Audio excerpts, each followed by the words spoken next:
What is happening, legends? Welcome to another episode of Meta Legends Live. It's your host, Roze here, and we have another great episode in store for you today. Who we got on today? We have special guest, the founder of Chibi Labs, Sposta. And, we are excited about it. It was great that we got to have some time set aside to discuss some of these insights, also learn about his experience in the space and, a lot of things that he's done since figuring out a lot of things in the blockchain, NFT, crypto space. So stay tuned, stick around. And if it's your first time tuning in, let me tell you a little bit about Meta Legends. So Meta Legends represents a collection of 12,345 legends, and they are all characterized by a level of rarity and generated with hundreds of elements.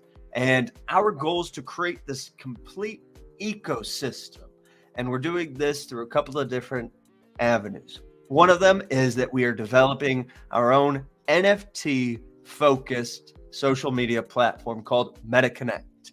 And if you want to learn more about MetaConnect, head on over to the Discord, check it out there. We also just dropped the MetaConnect Twitter, which is at MetaConnect _ on Twitter. So go check it out.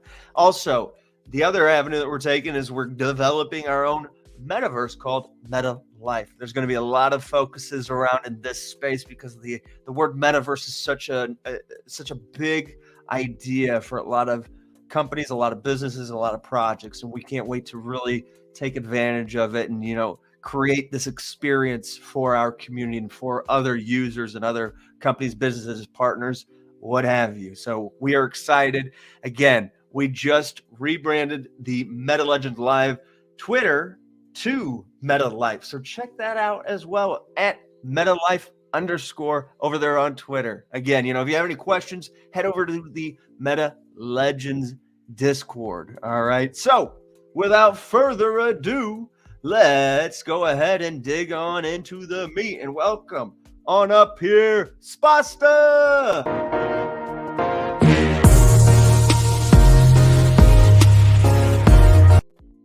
All right, today we have Sposta, founder of Chibi Labs, with us. How are you doing, Sposta? Doing great. Wonderful time of year, wonderful time of Web3. Just living in it. Awesome. Yeah, no, so we had fun on Wednesday. Our community went over to the Chibi Labs Twitter space. We had fun with that. One of our members actually won the giveaway for one of the wearables. I believe it was in the Decentraland. Yep. So that was fun. So big shout out to your community for that, and especially for the Twitter space squad that you have. They're great fun. Jiraiya and all the group involved. There were a lot of interesting characters, and they're very fun to just have discussions with. So big shout out to your community and your team for that. So amazing. Again, we're happy that you were able to take some time out of your day to join us here. So why don't you start off by telling us a little bit about yourself? Yeah, sure. So name's Matt Sposta, fully doxxed. You see my face, you see my name. I'm all over the internet. Born and raised in New York, still here. Originally a Wall Street guy. Ditched the suit about 5 years ago to find my first startup in the Web3 space. It was a fantasy sports endeavor on the blockchain. I launched that in 2017, so kind of very early Web3, early adopter of crypto, bought Bitcoin in 2013, became really kind of like immersed in the technology. And I found this business with two other partners. We were obsessed with fantasy sports. I saw an opportunity to kind of take, the concept to the next level, leveraging blockchain and the whole democratization. And, it was kind of too early for blockchain for several reasons.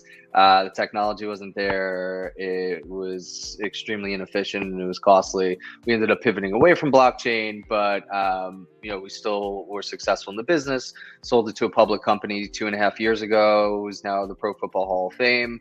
And I've kind of always been in and around the Web3 space. Since I sold that company, I've launched 3 other startup companies. So I'm like startup, entrepreneur, animal. Like I can't help myself. It's just like I Yeah. see a good idea and I go after it. And I got back into the NFT space probably about 18 months ago. I come from the sports world, obviously. I come from the crypto world. And when I saw what NBA Top Shot and Dapper Labs were doing, I was like, wow, this is the next thing. They have the IP rights from the NBA. They're building these communities. And I said, like, this is just a beautiful thing that's coming together. Then I saw Zed Run roll out, and I saw the gamification of that. And I said, like, holy shit, the use cases for NFTs are like reach far beyond anything we ever saw in crypto. And it became really clear to me that this was the future.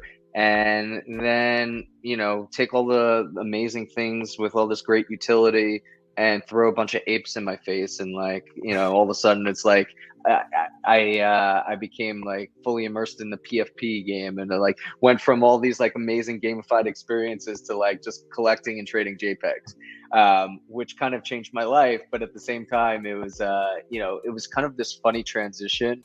This was probably a little over a year ago, and it sent me down all these amazing and random rabbit holes as a collector, but as a creator, I really wanted to do something in the space. And one of my buddies who I brought into the space started buying up these Chibi Genesis 3D PFPs, and I was like, these things are amazing. I said, what are they? And he's like, I've been buying them. I've been talking to the founder.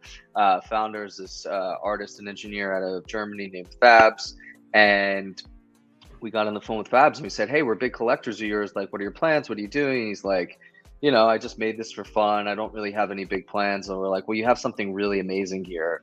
We'd love to kind of help you take it to the next level.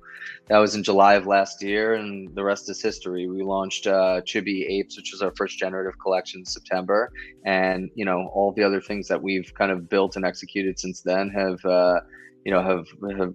was really kind of like a consequence of all these amazing things coming together and a confluence of these different events.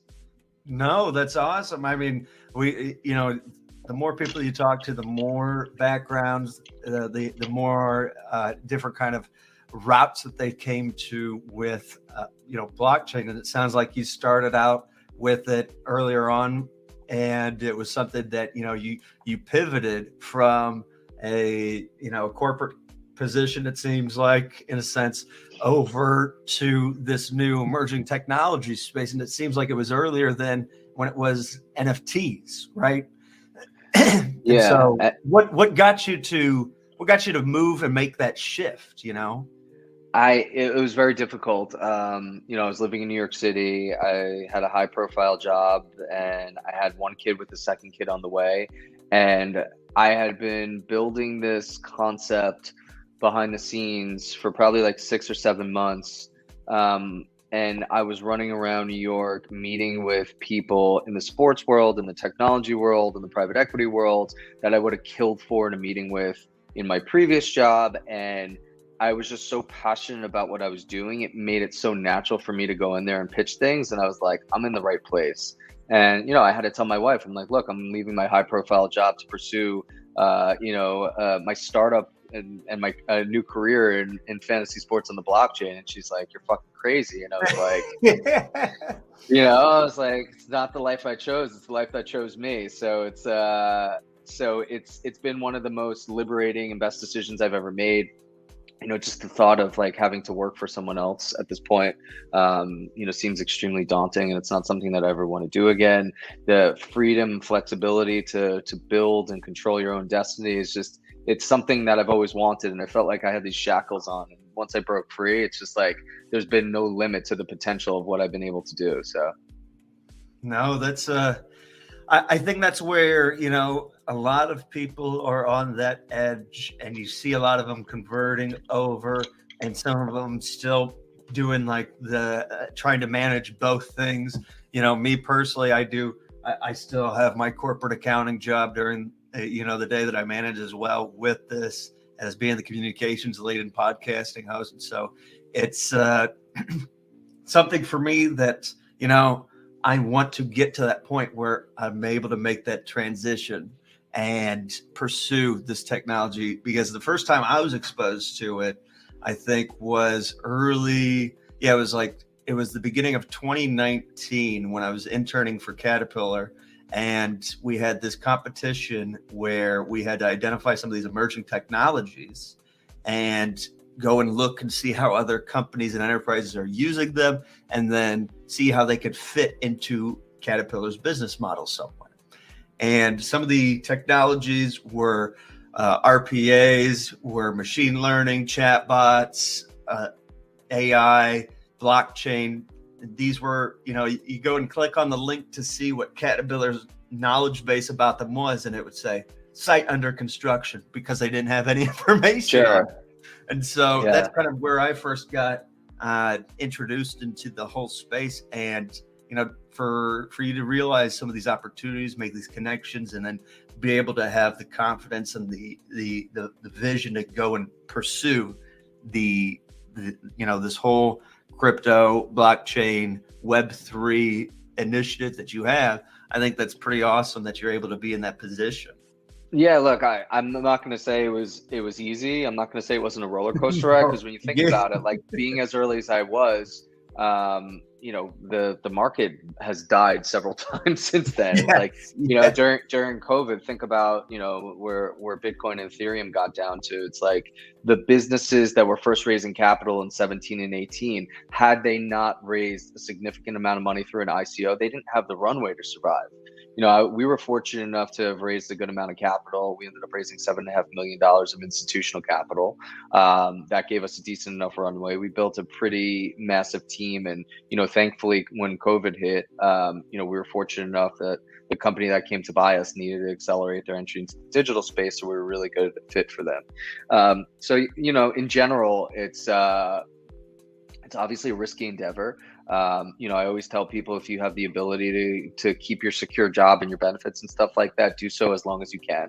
But feel really confident about what your next chapter is going to look like. But just watching you and your charisma here, like, I can't imagine that you feel the same way about your day job doing accounting. But no. If I have, I hope my boss doesn't catch this, but if I had to say anything, is like, I'd say that's more of a distraction for me than anything. It makes sense. I'm just fortunate enough to be able to, for me, I have the philosophy of how can I make this job easier for myself? And so with my current role, I've gotten to a position where I've been able to automate a lot of the processes with it. And so it's opened up a lot of that time for me to really pursue endeavors like this and more. So that's awesome. No, I appreciate it. And so, this funnels into like one of the next questions, and I can imagine that, we kind of get a sense for it already, but, how has this changed your life and, the whole Web3 space? And it seems like it's kind of completely flipped it and turned it in a new direction. And how do you see it changing other people's lives? Yeah, so it's really interesting. So Web3 in general, the reason why I was so attracted to Web3 in the very beginning, even pre 2017, before I built the company, is I saw these communities forming in this like kind of explosive way. I mean, we've always talked about network effect and how that's impacted certain businesses, companies like Facebook and Twitter and things like that. But just experiencing firsthand, the network effect taking hold of this democratized ownership. And I first saw this in crypto early on in 17, when all the altcoins were coming out. What essentially happened was, these altcoins and these networks would launch, people would own the token, and even though they're fungible, people would feel a sense of ownership and a sense of pride. And what happens is, through this vehicle has this democratized feeling to it, people have a sense of ownership, act as the ambassador for that brand or the network or the technology, and ultimately become the best marketers for it. And it creates this really kind of unique experience and unique paradigm that I don't think we've ever seen before, outside of maybe, I always use the example because this is what we kind of based our fantasy football model off of, but the Green Bay Packers, right? You see this kind of fandom and this kind of affinity in sports, but tying in the ownership piece to it really elevates it to the next level. And that's why the Green Bay Packers model is interesting, because they own the team, except they don't participate in the upside of it, but that's a whole separate conversation. So when we started building my previous company, I was looking at the intersection of sports, gaming, and kind of crypto and these democratized communities, and it was just an explosive combination. Now, fast forward to kind of this new world of NFTs. What non-fungible tokens have done is they've created a layer of identity for people, so you're not, because it's a non-fungible token, and not every single Ethereum looks the same, but your non-fungible token is a representation of who you are because it's a unique identifier. And what that does is, it ultimately creates a sense of identity, it creates a sense of authenticity, it creates a sense of pride. And as we've experienced and as we watched, you tie that into everything else I was mentioning with the democratization, the ability to potentially monetize, and you're creating these brilliant little microeconomies and microcosms that are now being formed. And the potential of this is explosive. I think the generative art collections that we've seen of the past is only kind of like a representation of what these communities could be and what they could look like. I don't see as much of a future in new generative art projects rolling out, because I think the shift has been away from the art. Even though the art is great, but the shift has been away from the art, and it's more so a sense of ownership. I'll talk about that more in a little bit. But I think, a lot of the companies and projects that have already solidified themselves, including Chibi's, will have the ability to then take their IP in the future and do some amazing things with it. And, the way I see this changing people's lives, outside of the traditional NFT use cases, because I believe all commerce is going to be disrupted by, NFTs and the technology. But when I look at an IP or a brand like Chibi's, I see the opportunity. My aspirations are building something similar to like a Pokemon ecosystem, right? And if we're able to build our brand and commercialize our brand to, that scale or that level, the interesting thing then becomes someone in my community owns the character's IP. So they're potentially owning the upside and monetization of their characters. And, for all we know, the next Charizard owner could be in my community. And, it's a matter of them potentially owning the upside as opposed to some big corporation owning it and keeping all the profits. So again, it becomes a self-contained ecosystem where everyone participates in the upside, not just the owners. Definitely. No, and I think, you made some great points there about, seeing how certain models are working in different ways, like you pointed out about the Green Bay Packers model and how you're able to utilize kind of a similar concept and deploy that on your own. And you're also talking about different things with the intellectual property, being able to monetize and create, kind of your own vision with what you're able to do with your characters. Somebody might go and create their own Pokemon series with one of the characters that you have, right? Exactly. It's actually already happening. There's already been one of our Chibi Genesis has been converted into a full character. His name is Wallace. He goes by the Perfect Fro. He has a comedian that does his voiceover, and they've created a whole NFT world around it. Sorry, not an NFT world, a metaverse world in I forget what the environment is called. But it's been amazing just seeing the community, get behind him and really kind of support this.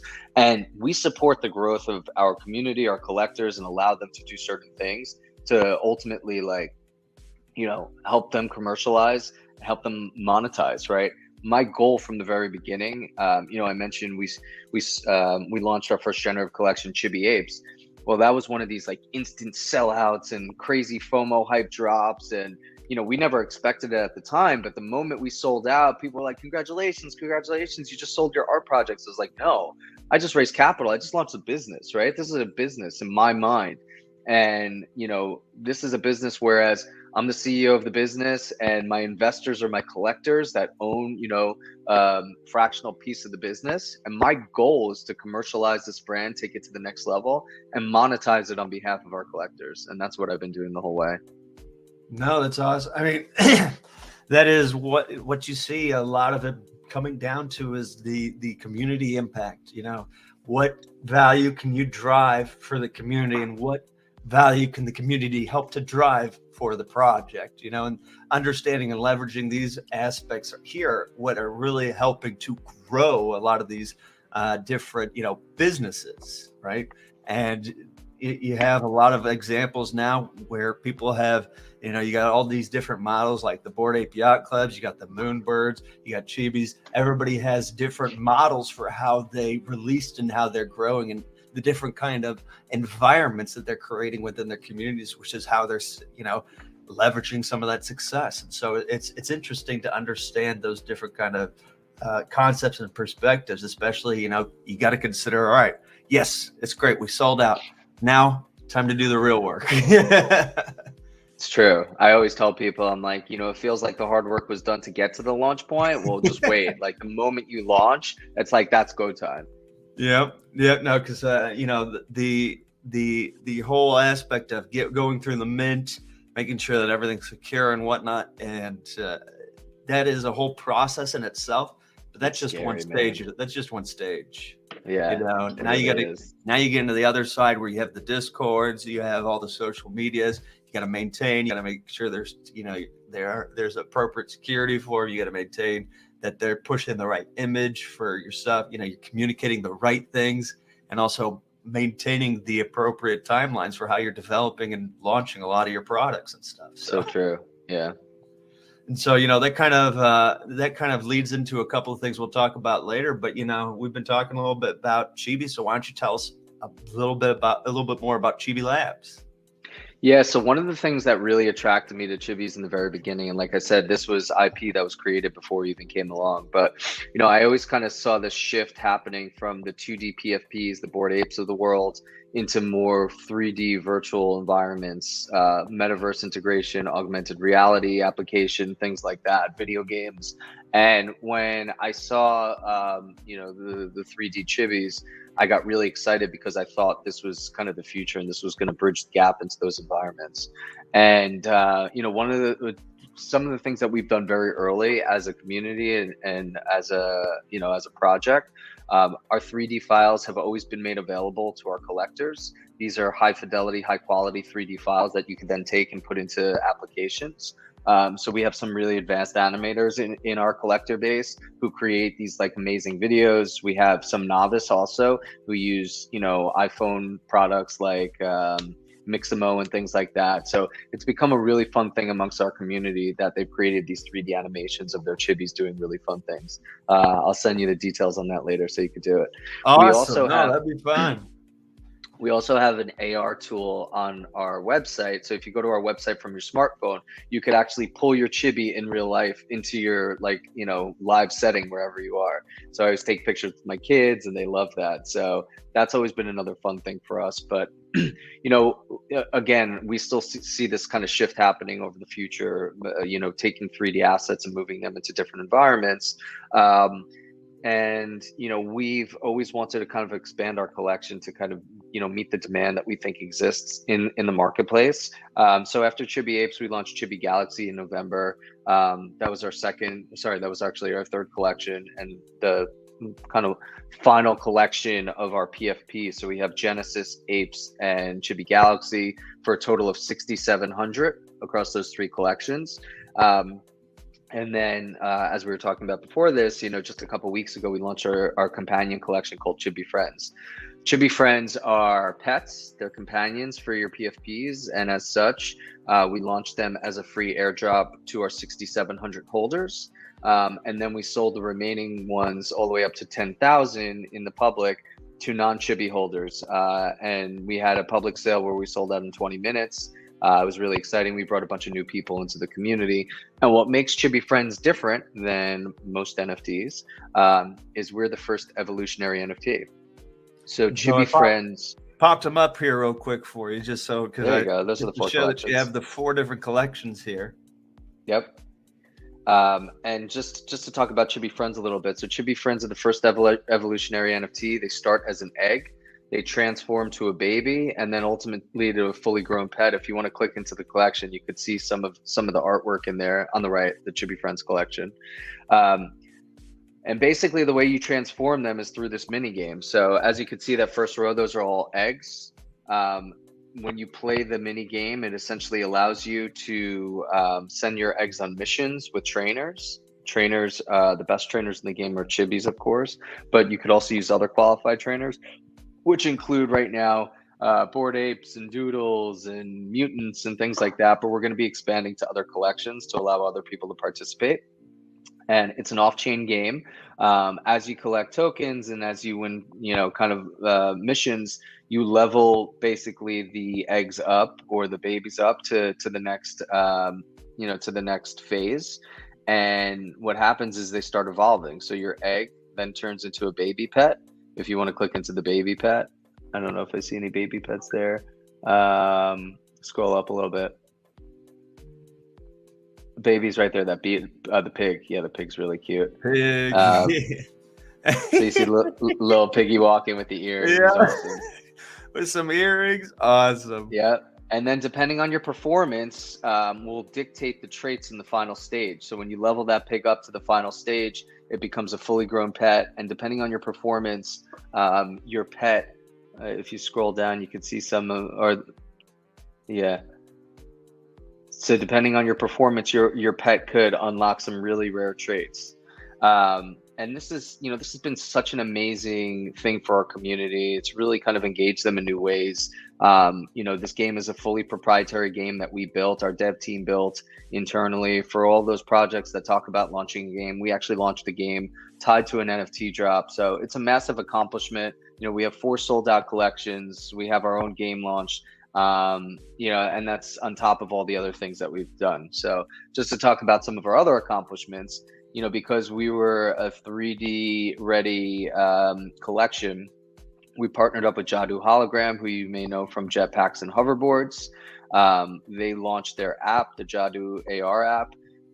We were one of the first 5 projects that were onboarded there. I think there were only 5 qualified projects. It's us, Meebits, Cyberkongs, Fluff, and I think Void is the last one. So some of the real OG 3D projects. We launched a partnership with Arizona Iced Tea, and in February we launched a national campaign with Verizon, which was a pretty huge accomplishment for us, and I think also a big milestone in the space. Super excited about partnering up with a Fortune 500 company like that. They did an amazing job by really trusting us and allowing us to create these, this curated collection for them. And it was a national campaign and sweepstakes that we ran with them, and it really went so well. We got a ton of really great feedback from the executives across the company, and they were really pleased with the result. No, that's a pretty big feat right there to have that. I know that they were also talking on the Twitter space about Arizona Tea and one of your parties that you had as well, and so it's interesting to see the different people that you're able to engage with in these different countries.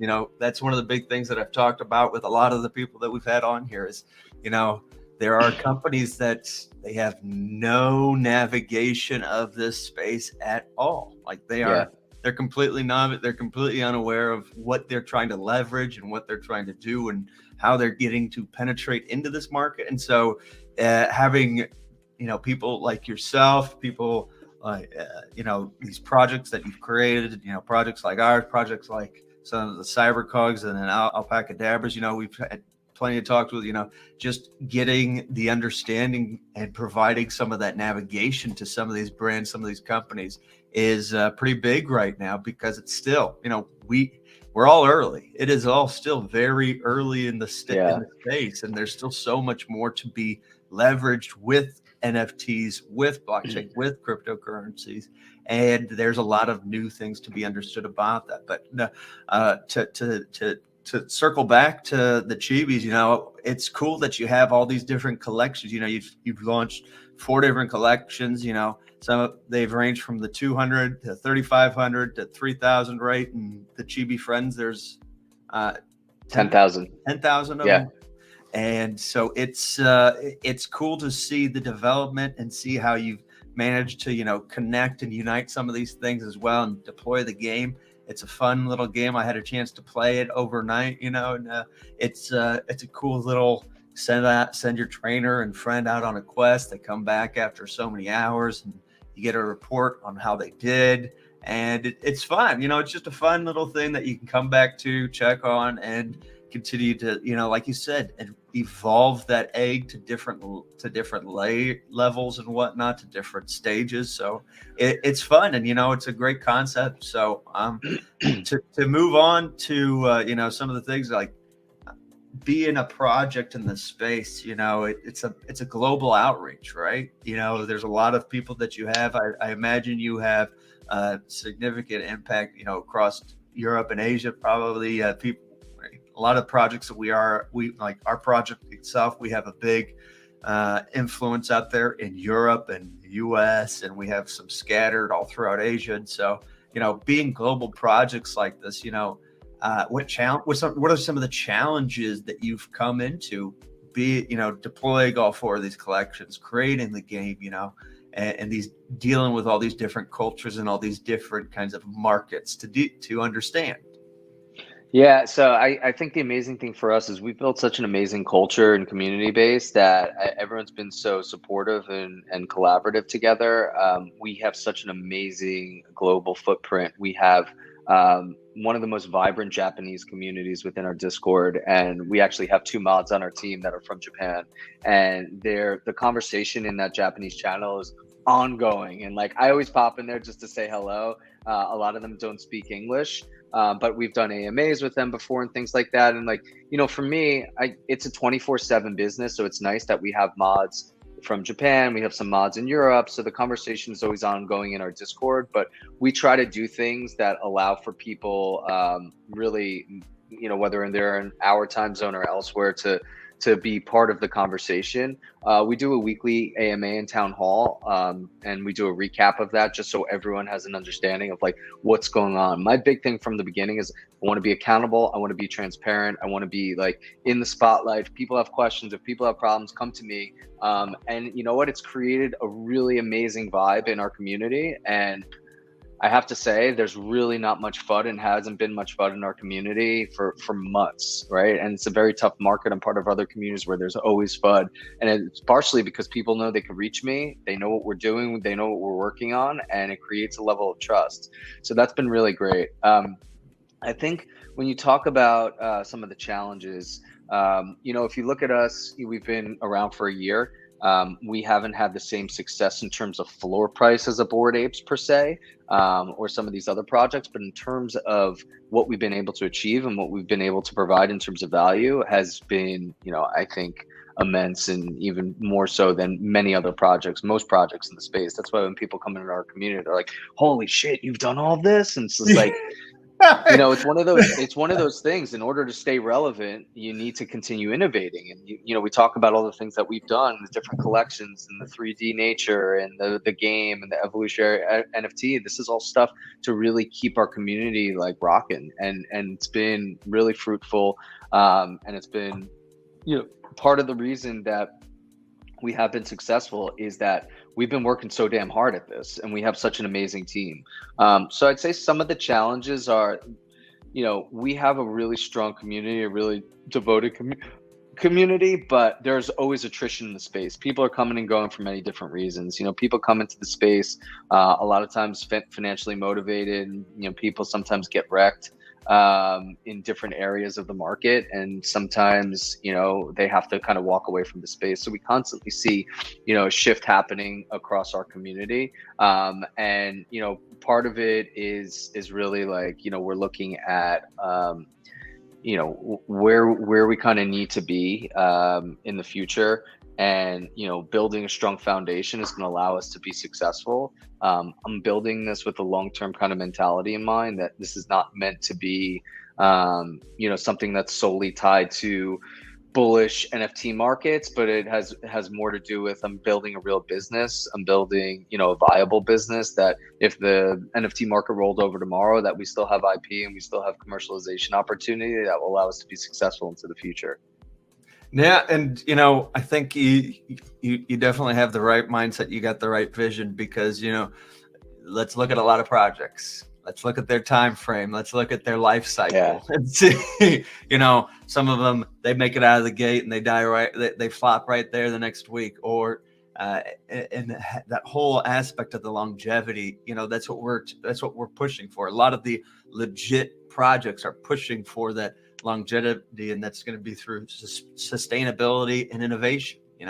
Making sure that, yes, we're rolling out these cool things, and we're always making sure that we're finding ways to engage with our communities, whether that be in the form of creating a different game or having a different form of, a Twitter space or a podcast. We're finding different ways to engage with our communities to really stay, one, relevant, but also to continue to be informative in the space and help to grow it, as long as with our presence and our brand and our companies. Yeah, it's really true. And yeah, it's a constant struggle and challenge over time, trying to ensure that people are engaged, people are supportive. But that's why, to me, like, I don't ever look at the floor price. I don't pay attention to it, because the next time we have a big announcement, or the next time we deliver value to our community, there will be a rush back into it. Just like we've seen in the past, and that happens. It's natural. It's unnatural to think you can maintain certain things over a long period of time. I mean, we've been doing this for a full year, so it's just like there are going to be ebbs and flows, there are going to be ups and downs. And yeah, I mean, people refer to our project as like a stable coin NFT, because if you look at our prices, they've been so consistent. They've had a couple pops here and there, like the Verizon news and some other things that we've done, but we've been consistently just building and executing, and as a result, I think people come to trust us. No, and that's that's fun, and I think that fits perfect with another question I have. We have these expectations, right? We have the expectations that we have the expectations that our team has, and we have the expectation the community has. How do you handle managing the expectations versus the reality of the project? Sometimes, yes, you're able to deliver everything as you said, as they expected, blah blah blah blah, right? But there are some times where there are instances where things happen, right? How do you handle some of these expectations versus reality with your business? Just completely transparent, right? Again, we speak to our community every single week. I'm always in my Discord. I'm always available. People know how to get me. And as a result, it's, just being in front of things and being, available to people. It's, you just have to be humble. You have to own things. If you make a mistake, or, if something happens, you need to own it. And that's what we do. And we've been pretty consistent like that for a whole year now. And yeah, that's the thing, is that everybody, there are trends. We call it trends for a reason. There's ups and downs. You already mentioned it, and it's there's a lot of the companies, a lot of the businesses, a lot of the projects that they only experience the one hill. They experience the jump, then they drop, and then they stay flat there. They don't understand that, okay, there's different waves that come up and down. And, there's sometimes in the project that you're in the developmental stage of things where, you can't necessarily roll something out the next day.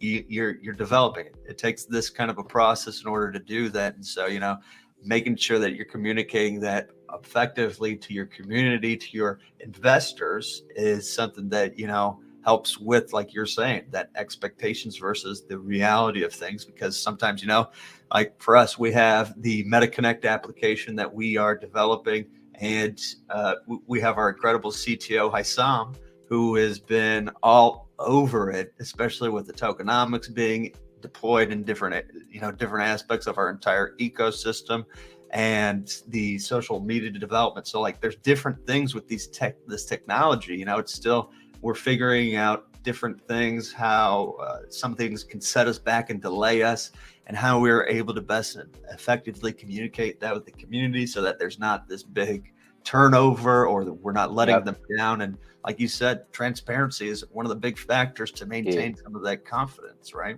It really is, yeah. Awesome. So no, that's great. I'm happy to hear that. So to transition a little bit away from that, we understand that you're in Decentraland, right? So talk to us a little bit about that and Chibi's in Decentraland. Yeah, so we made, after we sold out the Chibi Apes collection, we made this crazy bet in some random metaverse called Decentraland back in September. We bought a 16 parcel plot of land and decided we were going to make that our home base. We spent probably 2 months building this epic galactic jungle scene. It's massive. If you've ever been there, I mean, it's so cool.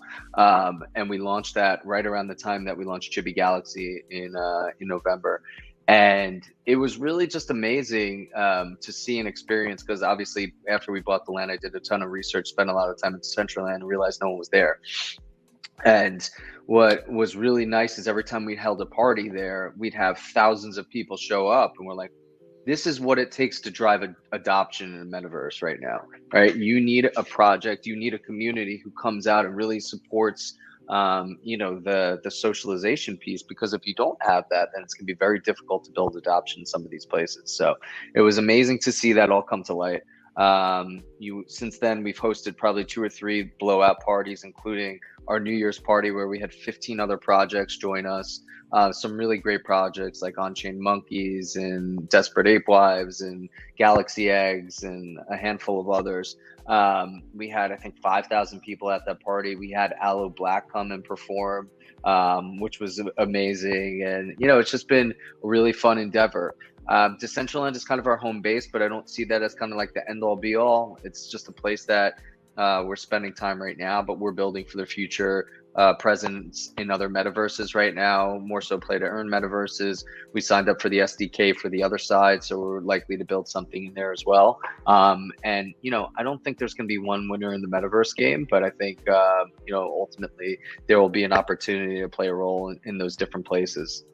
Definitely. No, and it's fun to hear, how you're utilizing that space, getting some of these Decentraland is great. And it's like a permanent billboard for you right there with any kind of interaction that's going on. You have people that you go and invite, you can have some of your community out there roaming around, just directing some of that traffic back over to, anything that's going on with the Chibis or something.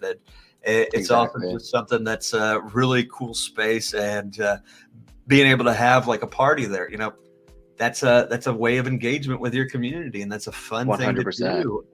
Yeah. Great exposure too for the brand, and being able to have something successful like that under your belt. That's something that's very liberating for your community to say, all right, let's keep doing this. Let's keep on pushing. Yeah, Let's it keep really on is. moving. So it's pretty cool that you've had these successes in the metaverse already, and that still is a buzzword for a lot of people because it's still such a new thing. Like, the people are still trying to figure out, we've got all these executives still trying to say that they don't completely understand what the metaverse is. We got some people that are, lining it out like this is what it is. It's an experience that you're involved, highly immersive experience. So it's cool to see being so early into it as well, because there's a lot of projects that are rolling out that are trying to do the whole metaverse, whether it's in Decentraland or Sandbox, and some are doing well and some are, still figuring out their path of how to succeed and how to expose themselves. So kudos to you and your community your team for being able to do that. Yeah, thank you. I mean, again, like I said, we've been kind of innovating all along the way, and it's been really important for us to continue to provide value, innovate, and do good things for the space, because, we want to position ourselves for success, and I think this is the way to do it. Awesome. So last thing to ask about, so we've been talking about a lot of the good stuff, a lot of fun stuff. So have you ever been rugged before? Or, I call it tuition too sometimes, where you learn your lesson in the space, whether it be crypto or an NFT, that you learned your lesson and you paid fortunately, I haven't been fully rugged. I've been a part of probably one fake mint by accident. And Look, I've been in the space a long time, and thankfully I haven't been rugged. And fortunately, it would have been a disaster had I been, or if I am ever. I'm super cautious. I rarely connect my wallet to things, but there was one time that I just happened to be like looking at either Pranksy or Gary V's OpenSea, and this is before I realized that the bots were minting fake NFTs to those accounts. And all of a sudden, I saw some like random derivative project, like the board flipped apes or something like that, and I clicked on the collection. I went to the site. There was a link there to a mint page, and it said there was only like 50 left. Jumped on there, minted 5 right away. And I realized right away, like, holy shit, I just minted a rug project. Thank God they didn't steal everything and drain my wallet. But I did lose, like 0.25 ETH or something like that. But it was a cheap lesson. It could have been way more expensive. And anytime you get caught up in like hype and FOMO of something, if you feel like the urgency, like you have to mint right now, it's usually, something that you should like take pause, take a step back and reassess. Definitely. No, and that's the biggest thing right there is just not letting your emotion overtake you to go into, be taken advantage, because these social engineers, they are very creative and they are very enduring with their new tactics and whatnot. You see people that they'll take on a whole new role or identity to get into the network and figure out different ways to try to rug some of the higher up people in a project or on a chain or something. So it's very impressive to see just how advanced some of the threats are to the space. Yeah, the scammers are getting super sophisticated. They're really good. We actually just had the Chibi Discord hacked last week, and it was really horrible. They hacked one of our mods' Discord accounts, got in there, changed all the permissions, stripped all of the permissions. Thankfully, we have a certain hierarchy set up that they couldn't get to a lot of channels. They couldn't strip the founders of their channels. I mean, we've taken some crazy steps to protect our Discord, but you can't fully protect it.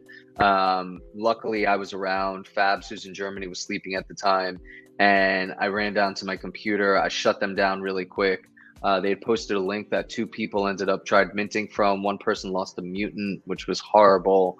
And we're working to try recouping some of that lost money for him. But the rest of the community was unharmed, which is really good. But it was still a disaster at the time, and it's really scary to go through that. Yeah, no, we completely understand. We haven't had anything necessarily in our Discord.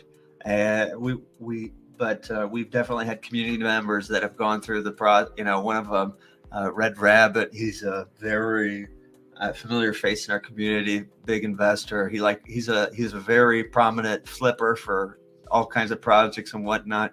But I think it was one of the I think it was Squiggles, or I can't remember what the project was, but they dropped one of the links in their Discord, and it was a quick mint, and he jumped on there, went in there, and lost about 20 ETH worth of Pixel. I think it was Pixelmon. And so it was Pixelmon's 0 now, so it doesn't matter. Yeah, so he's a flipper. So it was at the time it was a big deal that like that kind of a money was being kind of taken advantage of just from a single member, and so scary. It's definitely it's really scary. So it's definitely just as much opportunity as there are for all the good causes. There's also just as much equal opportunity for some of these more unfortunate malicious attacks that we're seeing. But that's something that is definitely being a focus of education for ourselves, because the biggest thing about this is people not being aware of these things, not understanding how some of the contracts work, not understanding how to identify whether this is the official legit links or not. And so there's a lot of different things to understand about how to protect your assets in this space. And sometimes there are those unfortunate instances where you get these bigger groups that have this understanding of the technology. They're really able to penetrate some of these things like Discords, like the projects. And so it's something that all aspects of this technology and Web3 is really working hard to make sure that we're creating this authentication factors and making sure that we have these security levels and layers to it to protect everybody and their assets, right? It's really scary because we talk about, the reason for blockchain is security and authentication, and yet, it feels so unsecure and so unsafe at certain times. We're going to have to figure out how to build the infrastructure around that and how to ultimately, allow new people coming into the space to navigate that, because it's going to continue to be a friction point for new adoption. So definitely. And that's where there's a lot of the different platforms, like I give a shout out to Nifty Gateway, because they do their platform is a custodial one, to where you get into it and it's all on their, the entire platform is a custodial platform. So when you get into it, it's managed, the private key that's managed by them. So if you lose your password, they can send you a new one. If you lose your password, it's just amazing. If you think about all of the hacks and scams, the majority of them originate from Discord, and Discord has taken so little steps to, like, the guys that hacked our Discord literally went off and hacked the VFriends Discord right after us. So it's just like amazing that they haven't taken steps to say, like, if this is going on, like, I should be able to report this person and then, get rid of them immediately. So hot take on that. Do you think that Discord is going to be a continued hub for the project developments and project growth? Or do you think that if they don't get their act together, that there might be some migrations to new things or new platforms? No, I think it's like the de facto platform, and I think people have gotten comfortable there. But I think ultimately what's going to end up happening is they're going to just have to continue to innovate and build new features. And it's kind of ridiculous that they haven't yet, but they'll get there, We're just at that, we're fortunate and unfortunate at the same time to be at the early development of a lot of these aspects in the technology space. But, that's where, you, like you said, it's a whole aspect of got to be cautious of what you're doing, how you're interacting, the ways that you set things up for yourself, your community, and your project, your business. Exactly. So. Awesome. So this was great. I mean, we had a very interesting and fun and insightful discussion here. I've asked a lot of questions. Do you have any questions that you want to ask me? And if not, if there's any last minute wrap up that you want to have, give a shout out to anybody, feel free to do so.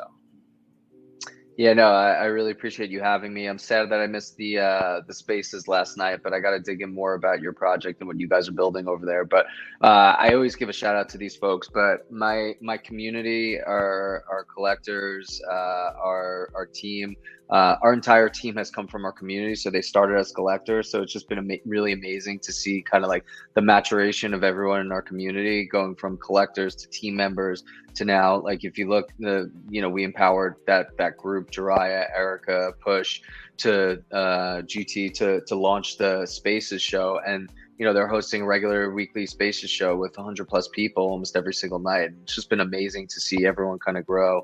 Our collectors, they've been extremely patient, right? A lot of them have been around for a long time, especially for the space. And yeah, it's just, I think it's a really important, to really kind of reflect and appreciate what you have in the space, because there are a lot of fair weather collectors out there. People jump ship and turn on you very quickly. And we don't see much of that, which is really, really nice in our community. So. No, that's awesome. So we were talking with them, with Jiraiya and the group. So we had fun. So we're thinking about doing it again sometime soon. Maybe make it a frequent thing, because it's just, for the whole space. We all understand that, how a lot of the collaboration helps to not only boost your own exposure, but it also helps to, find other projects and other communities that share similar values. And that really helps to create this culture, this environment, and this growth for, positivity and a direction that we want to pursue with this whole Web3 development and whatnot. So yeah, I totally agree. It's a really beautiful thing. It was fun. And so I definitely say that we would be interested to do more with that group. And we also kind of hinted at it, maybe a game show kind of style thing, maybe get 4 members from your community, 4 members from ours, and we have this kind of family feud thing going on. Anything in the Web3 space related, see how knowledgeable we all are and just have fun with it, Yeah, that's cool. I like that idea. I'd participate. Awesome. Sweet. So again, thank you so much. We have Sposta here, the founder of Chibi Labs. They are killing it over there. We had a share. We were on the Twitter space on Wednesday. Make sure to check them out. Give them a shout out. They were fun. Had a great discussion with you here today, Sposta. And again, look forward to talking with you even more about, maybe some potential collaborations going on in the future. Appreciate it. Yeah, it was really great being here, and I'm excited to do more with you and your team in the future. Awesome. Thank you so much. Take it easy now. Awesome. Take care.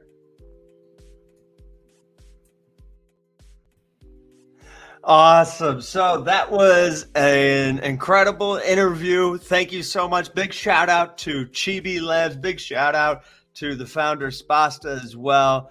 Can't wait to see what more we'll be able to do together. But again, if you have any questions, comments, or any feedback that you want to provide, head on over to the Meta Legends Discord. Shoot us a message, shout me out, give a shout out to anybody that you want. We appreciate everybody tuning in tonight, and we can't wait to see you next time.